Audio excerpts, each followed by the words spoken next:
Sur BFM TV, des éléments précis sur la situation financière catastrophique de Pierre Palmade ont été révélés, grâce aux déclarations de la sœur du comédien aux enquêteurs, dans le cadre de l'accident tragique qu'il a provoqué.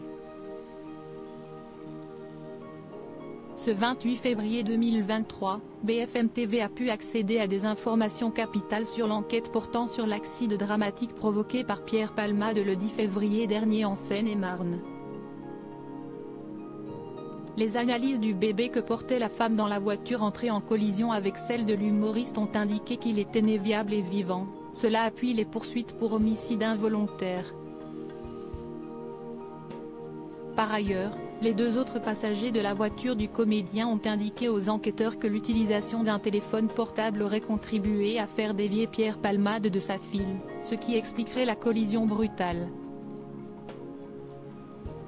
À ces informations sur les circonstances du drame, la chaîne d'infos en continu a également ajouté des éléments sur la situation financière de la star française de 54 ans. Grand reporter de BFM TV, Vincent Ventighem a apporté des informations sur les problèmes d'argent de Pierre Palmade.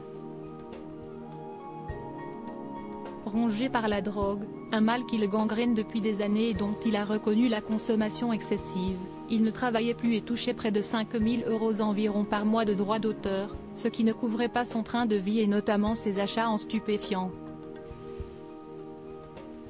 L'une des sœurs de Pierre Palmade a été entendue par les enquêteurs et a révélé que son frère était lourdement endetté, qu'il vivait en dehors de toute réalité financière et qu'il avait des dettes notamment auprès de l'URSSAF, des impôts et de son producteur.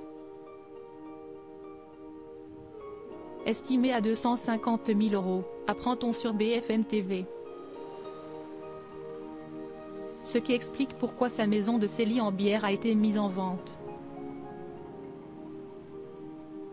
Sa sœur s'interrogeait également sur l'avenir de son appartement parisien situé dans le 3e arrondissement. À ce titre, elle a expliqué qu'elle s'occupait de lui depuis 2017, et qu'elle lui avait vainement proposé à plusieurs reprises une mesure de tutelle, estimant que son frère n'était plus en mesure de gérer ses affaires, a déclaré le journaliste Vincent Ventighem. Écroué mais dans sa chambre d'hôpital, le comédien qui a fait un AVC le 25 février a été placé lundi en détention provisoire. La chambre de l'instruction de la Cour d'appel de Paris a infirmé l'assignation à résidence de l'humoriste, sous bracelet électronique, dans le service d'addictologie d'un hôpital du Kremlin-Bicêtre. Une autre enquête sur la détention d'images pédopornographiques vise également l'artiste, après un signalement effectué auprès des services de police. Un homme a été mis en examen samedi pour diffusion et détention d'images pédopornographiques, et placé sous contrôle judiciaire dans le cadre de cette enquête.